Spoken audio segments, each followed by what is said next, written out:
Hey Capricorn, welcome to your bonus reading for 2025. Thank you so much for clicking on the video. I'm going to dive right into your reading and pick the general energy first, as always. Next week we'll be back with the regular schedule, but there are still some messages for the year ahead that wants to come through. I mentioned in the mystery reading that I was just a little overwhelmed with all of the 2025 messages, but today felt right. So I'm here. Again, thank you for showing up for me. Thank you for clicking on the video and for your support throughout the years. If you're new, welcome. I appreciate it. Okay. Capricorn. What's the general energy for this session? Capricorn. Have the Knight of Swords. And the Knights in the tarot are like hacks. They really are tarot hacks because they point you in the right direction. So this tells me that the focus here is around, of course, mental health with the swords. It could be communication, how you take action. How grounded are you? Always. When you see fire, when you see air, in the tarot, I feel like there's always this question of, okay, can you ground this energy? Because the Knight of Swords move very fast. The thing is, when we obsessed over moving fast in life in general, it just gives our brain the illusion that we're actually moving fast. But I think there's pressure here. So it's not a race. I think that all of your earth qualities are going to be important to look at and work with this year. So notice, when are you rushing something? When are you feeling the pressure from other people or the universe or even like from your past that you need to do something as fast as possible? Is there some type of fear of missing out on something? Are you, again, feeling pressured in some way? This card is saying focus on your mental health. Focus on the quality of your communication, the quality really of any movement, because the Knights are about movements. So this is a year where a lot is going to change for you. A lot of movements, all types of movements. But we want to address the quality. Again, am I rushing? Am I doing this thing because I'm feeling pressured to constantly come back into presence? Seven of Swords. Yeah, I'm not surprised. There's something about the past. Always with Seven of Swords. Because this person is looking back. Even if they carry so much, they're still obsessing over what if? What if I did this thing 20 years ago? What if I didn't trust this person or trust in myself more? There's kind of a regret coming up here from the past. And I think that this year is a year where you're healing that layer of you. And it feels good, you know, when you move from the Seven of Swords to the Eight of Swords, there's the full-on transformation of how you let your mind control everything that you do. How you let your ego, your nervous system kind of dictate how you move in the world. So the two cards together here make so much sense. You're learning something important in 2025, which is, I think it's going to improve how you're being perceived, and especially like how you perceive yourself. Showing yourself more grace, more empathy. And the Nine of Wands is here. And the Nine of Wands, you know, when you look at this imagery, it looks a little overwhelming. It's not the most like positive looking card, but it's a very positive energy. It's connected to Sagittarius, which is connected to Jupiter. The Nine of Wands is kind of the moment you're waiting for a green light to appear. There could be impatience. There could be something, again, pressuring you. I think this is a big theme for you this year, feeling pressured to do things and having to come back into presence and ask yourself, but what do I want? What do I believe? what feels true to me. And this card is a buildup. All nines in the tarot are a buildup of something. In the tens, we already released. So in the nine, you know you're ready to let something go. Pausing. Identifying what you have outgrown in your life. What limiting beliefs, what relationship. This is a year of clearing for you. I wouldn't be surprised if you used the tarot for yourself in your personal life, that you pick the 10 of Wands over and over and over again. This is a 10 of Wands year for Capricorn. By 2026, the relationships and the energies that felt unhealthy or toxic or just uncomfortable, I think they will be gone. Yeah, justice is here. A full-on rebalancing of your whole life. Even your identity is shifting in some way. Because that's the interesting thing about identity. Our whole lives, we kind of build our identity or our perception of ourselves from what others say about us, how they treat us, how, the universe and life sometimes get in the way of what we do.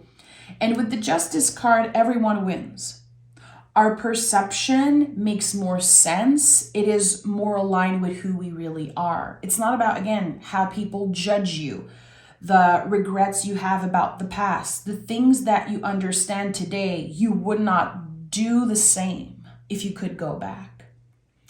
But everything is coming back into balance, and it feels like a release. It wasn't easy to get there, though. It was very challenging for you. And it definitely feels like there are, especially when it comes to your relationships, some relationships that you just fought to make them work. Feels like you've given so much of yourself to find a little bit of balance when it comes to how you interact with the world, or again, how you're being perceived. I think that a lot is being cleared out. It's for your greater good. It doesn't mean that it's going to be comfortable. And Capricorn is a sign that moves way more freely through uncomfortable things. I know that sometimes it kind of pressure you guys in some way. We all know Capricorns are very strong. They're known to be so dedicated, so hardworking, but there is a vulnerable side of you. You're very careful who you share that part of yourself with. There is clearly an invitation here to soften up. It's not that you want to change who you are. You are good enough. You are way more powerful and magical and beautiful than you even know. But there's, again, an invitation to maybe tap into the softer parts, the vulnerable parts, and of course, choose who you share that part with. But I think it's going to be very beneficial for you, and it is part of rebalancing the scale in some way. Page of Cups is here. This is such a beautiful, sweet confirmation of everything I just said. The Page of Cups is the inner kiddo. It's the part of us that unapologetically believe in magic, believe that everything is magical, everything is connected. There's a reason why, there's a fish here. It's like when you're a kid and you talk to pets, and I'm sure a lot of you, just like me, still talk to your pets, to your fur babies. I talk to my dog all the freaking time. It's sometimes a little cringe, to be honest, but it's okay. This part of me is just, I don't know, there's no ego there. When you get on your knees and you just go crazy with your dog, or when you feel like you want to hug a tree, or when you do some type of ritual, when you connect with the moon, this magical part of yourself that's just so connected to your soul. And I feel like we tend to forget that it is connecting us to our inner children. So the Page of Cups says, you have the opportunity here to start over when it comes to something emotional. It's not because you have this belief that you are strong, you are not vulnerable, you are not that type of person, or that people perceive you in a way that you cannot change that. You're constantly changing. Constantly, you are supposed to change. And there is something here in your life that just wants to be done differently. It's not because you failed at it first. It's not because, again, you're not good enough. It's because you love yourself enough now to share that part of you with the world. Yeah, look at that. The World card is here. I feel like the card are constantly going to confirm everything that I say. You're free from something. You're free from some type of limiting belief about you. It's a very, very personal reading. This is, again, yes, there's the layer of the perception of others kind of changing because you're clearly going to be glowing. There's more pleasure about to find you, more sweetness, more joy overall. But this is something that you cultivate. It's not a miracle. It's not like someone is just handing you more fun. You're making space for it. And the World card is when we heal a layer of us and we're never looking back. You know, healing isn't linear. It's not like we're just gonna move on from something. I'm done. I'm never gonna be hurt by this again. I'm fully healed. This is not how life works. But with the World card, there's one specific thing about you that is not going to bother you as much. It's something that you felt stuck in for a very, very long time. You're free from it. You overcame something that felt almost impossible to overcome in the past. This is a big theme for you. It's actually central in 2025 for you, Cap. I was about to say I want to include the Capricorn moons and the Capricorn rising, and the High Priestess came through. So if you are watching this reading and you have a rising Capricorn, a moon in Capricorn, even like Venus in Capricorn, there's something especially for the Capricorn moons. The High Priestess is here. You're protected, you're safe. And time again this year, you will be called by the universe to trust your intuition. I would say to trust your initial feeling about something. And that is something we can practice. What I'm trying to say here is, let's say something happens or you receive an invitation. There's whatever happens. The initial feeling usually is the one you want to focus on because very shortly, the ego, the brain, the nervous system is going to get in action. So the initial feeling a lot of the time is pure. Not always. Nothing is 100% good, 100% this and that. Nothing is guaranteed in life. Nothing is fixed. But most of the time, our initial feeling is connected to our truth or to one specific truth in our lives. The High Priestess, she's holding the mysteries of life in her hands. It's a very, very deep energy, but it is not a linear energy. It's connected to the moon. It's cyclical. It changes mood all the time.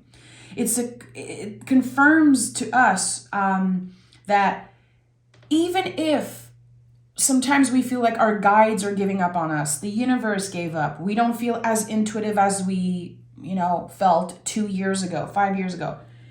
It's supposed to feel that way. No one is connected all the time, 24/7. If someone tells you that, if someone makes you feel like you're not intuitive because you don't connect with your guides all the time, or you're supposed to receive all the messages all the time, that's BS. Intuition is like an old radio. It's like sometimes you're just going to hear static. Sometimes you're not going to get anything. And other times you're going to get a very clear message coming through. And in 2025, there are a lot of our kind of intuitive abilities that are going to be expanding. I think it's different for each and every one of us. And what I'm getting for Capricorn is that your body, your vessel, is going to become more in tune with your mind. It's the alignment between the mind and the heart, the mind and the body. There's something here that feels kind of like a magical ability or an intuitive ability of getting sensations in very specific parts of your body this year. Try to be aware just a little bit more. Try to listen. Feel into your body when something is happening. Even just, you're seeing an angel number on the clock. Take a deep breath, close your eyes for a second, and try to feel in your body, where is it coming up? And research that, research the chakras, get curious about it. I feel like there are some type of, again, abilities that feel very magical and intuitive that are going to become stronger and stronger for you. So this is a tool that you will be using for the rest of your life. It really is. 7 of Pentacles. Give me 2 more. Magician. Of course, the Magician is here. The High Priestess is right here. The World card. Page of Cups is so connected to the Magician. Justice. I love this. And the 8 of Swords, of course. I started this reading saying the 7 of Swords transform and becomes the 8 of Swords. Very interesting. Okay, I love this. I love when the tarot is telling a story in that way. So with the 7 of Pentacles here, and notice that there are 2 sevens. 7 is a number that speaks of the need of external validation. It's a call back into presence, to remember that you have everything that you need. You don't have to obsess over another person. You don't have to compare. Try to be aware when you compare yourself to others. Especially when there are some type of ugly feeling that come up to the surface. I think that feelings, especially like envy, jealousy, anger, they are uncomfortable, but they shine a light on what you truly want. And that is so important. I've shared this in the past, but for me, jealousy has become some type of a collaborator. I hate feeling that way. I absolutely hate it. But I know that when it comes up to the surface, it points me in the right direction, because I wouldn't be jealous of, someone or something that I don't want. It's my whole being saying, you want this so much that jealousy is coming up to the surface. For you, it could be anger, which could of course shine a light on what you need to heal, what you need to talk about. Where is there a buildup of energy? Again, come back into presence. Where does it feel uncomfortable? Where does it feel good in your body? And to get in touch with that physical intuition. Your body wisdom is such an important thing for you. And one of your cards in the tarot, by the way, is the 4 of Pentacles, which is all about body wisdom. We have the Magician here. After a long period of testing, trying certain things, being very patient with yourself and others, there is a new beginning. And that new beginning initiates the full-on transformation of your mind, of how you use your nervous system literally on a daily basis. Instead of isolating yourself because of certain thoughts, certain limiting beliefs, you're freeing yourself. And the Eight of Swords is so much about vulnerability. There's always the stream of water on the traditional version, which means if you take the blindfold off, you realize you're free to go. And if you're willing to walk in the water to get your feet wet, it's going to be uncomfortable, but it's essential to your growth. It's essential to that transformation. Eight of Swords is one of my favorite cards. It feels like a magic trick. It's this moment where you realize something about your life, something that felt so sticky, almost impossible, and you overcome it. You will be proud of yourself, and you will free yourself from a mental prison. Again, it doesn't have to be your whole life that felt like a mental prison. I think it's for a lot of us like a specific area of your life, like you're always challenged with money themes or family stuff or work stuff or body image stuff. Whatever it is for you, there's a new beginning here, a little later in 2025. The Magician is, known for having all the tools. We all know that.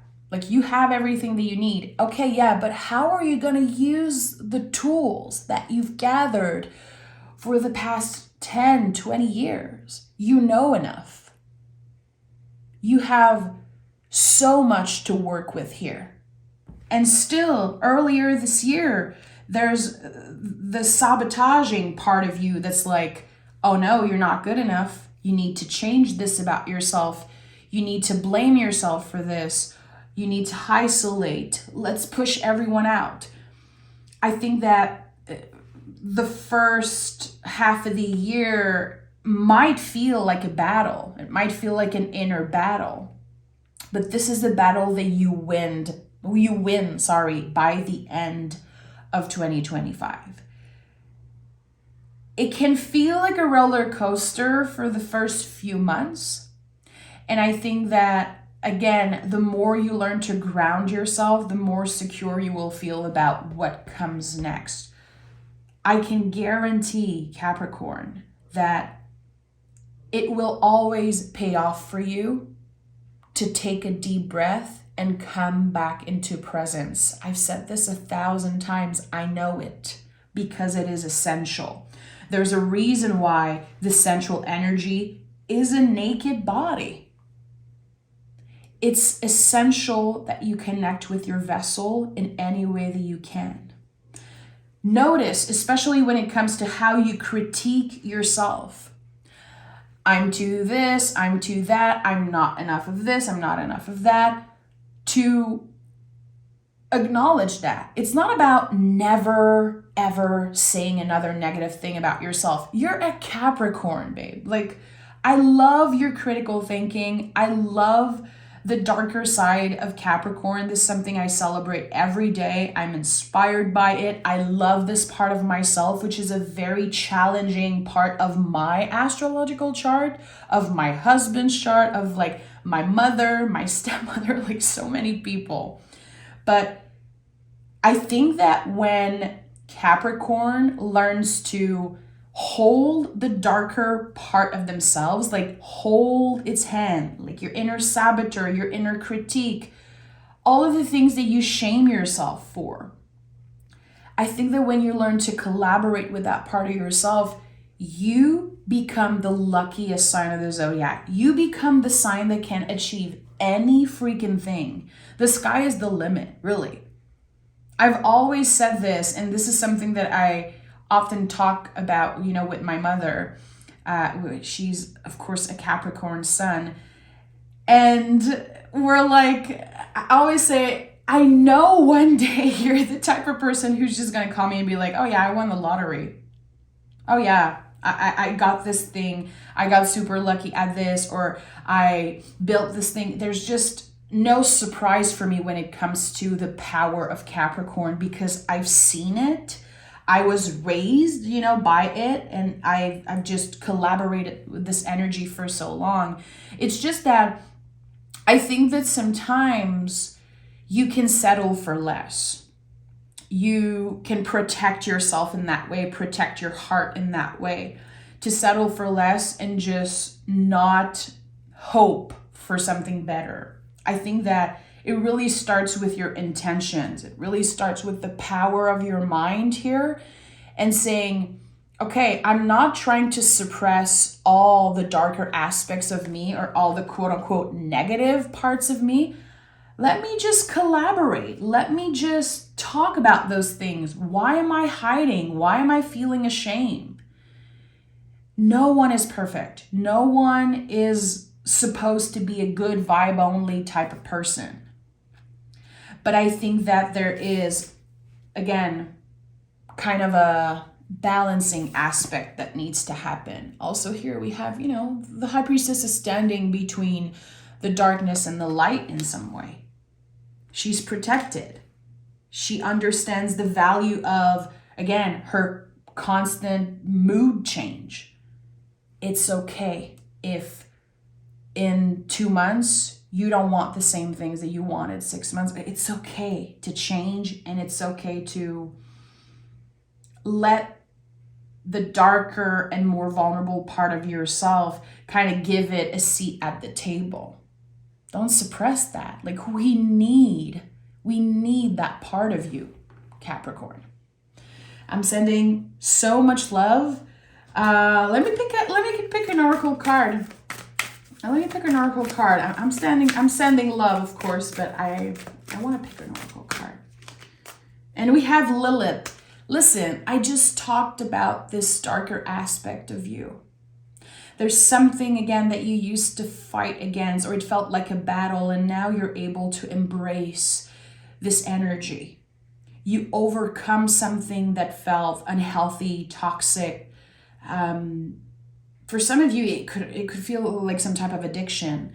Lilith, reclaim your power. And for my magical folks out there, connect with Lilith, research her energy. What does it mean to you? I know that you can find in your birth chart, where is your Lilith?